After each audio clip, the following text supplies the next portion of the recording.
Hi, I'm Kara from Kara & Co Creative, and if you're new to me in the channel, we do both done-for-you and DIY websites and all manner of online business systems.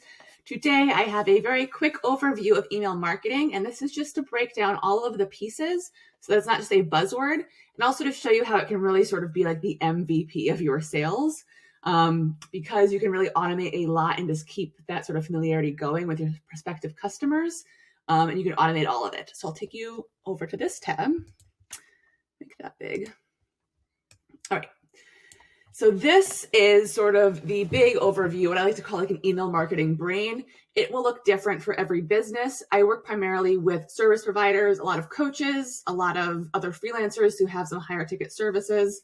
And so this is sort of what I like to recommend that they do. So that way, when somebody comes to their website and then gives them their email address, they're not just sort of like letting it sit on the table. They're really going to take that and automate and send a lot of different emails to that person, not, a barrage. We're just sending them valuable information over a period of time.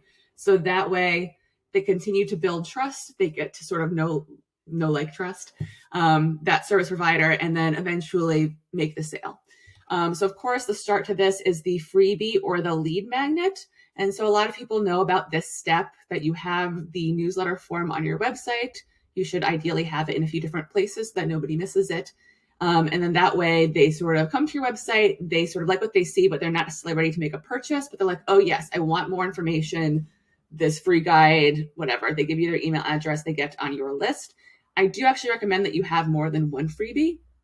Take your time, make sure that they're valuable, because it's very common practice now, so that like a PDF guide isn't necessarily always going to cut it. Some people have like full-scale workshops that are freebies now. So just keep that in mind. Make sure that it's very, very valuable information. And then once you have one, get to work on making another one. So that way there's sort of something for everybody to sort of get onto the list. Anyway, freebie or lead magnet, most people have that. A lot of people have at least one email that then delivers that freebie. I like to at least have 3 right off the bat. So these 3 emails, yes, they deliver the freebie, but then they really reintroduce you and your business and sort of why it is that they might want to know more about you, and then eventually maybe work with you.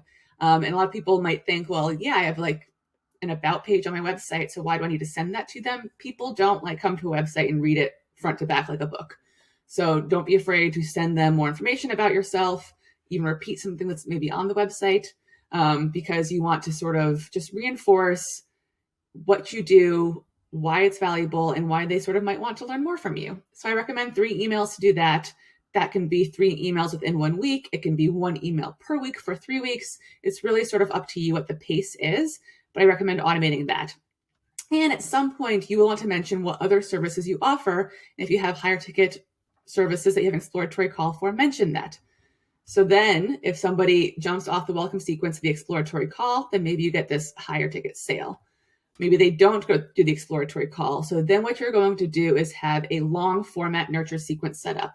Now, not that many people do this, but essentially instead of having to send out a newsletter every week, I don't like to do that. So this is sort of like, to my mind, yes, it takes work up front, but it's sort of the lazier version. It's all there. It's all set up. You set it up once. And then if they don't do this exploratory call, they keep on getting content from you. So they might get 10 emails over the course of 5 months, 2 emails a month. And that will just give you the opportunity to provide more value to them. So make sure it's valuable. You're not just giving them sales pitches, but you are sharing resources, you are sharing tools, you are checking in, seeing how they're doing with whatever the freebie was supposed to teach them to do. And also, again, giving them more opportunities to start a dialogue with you. So maybe they hop off that long format nurture sequence and they do an exploratory call.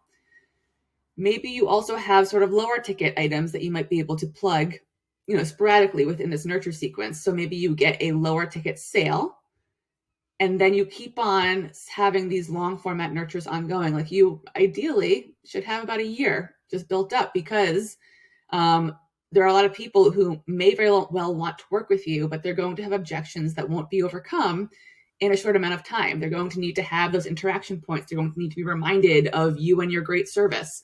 It takes, on average, this is, some stat that gets bandied around a lot, but it takes an average of 7 touch points before somebody purchases it from a new brand. And especially if you're a coach and not somebody who's like a big business, it might take longer to build that trust. So you can rely on your email marketing to do all that for you. So that's sort of this pathway. You might also have a low ticket offer. So you have your couple of freebies. You might have some low ticket offers. So we'll say these are $40 or less, or $100 or less, depends on the scale of your high ticket offer. So that might be an easy way for them to get into your orbit. They purchase that thing. Don't be afraid to send them an upsell sequence or another 3 emails and then encourage them to hop on that exploratory call. You can keep on presenting things to them and automating everything so that eventually they do become that high ticket client. Otherwise, you're just providing them great value, and maybe you do get a few of these smaller ticket sales from that person as well. And that gives you more opportunity to help them with their whatever issues they're having that you're an authority on. And this way, all of this is automated in the back end. This is really, well, it's step 2. Step 1 is making sure your website and your messaging and brand positioning are all really great and your CTAs are all really clear so that they actually opt in for this great lead magnet or whatever to get onto your list. This is step 2, making sure that all these automations are in place. You can slowly build this out over time, but you have all this automation in place so that way when you do digital marketing, when you invest your time or money in social media and paid ads, or you do content marketing, or you get on a podcast, whatever your sort of marketing is, it's going to create more results because every single lead that comes to your website maybe ends up on your email list. Something is built out in the back end to sort of nurture them into customers. If you don't have this in place, you end up you just leave money on the table and you leave opportunities to help people on the table as well. So this is the email marketing brain. I will be providing more resources on this, but for now, this is the overview. I hope you found this helpful. If you did, please be sure to give the video a like, and you can always subscribe to the channel so that you don't miss future videos.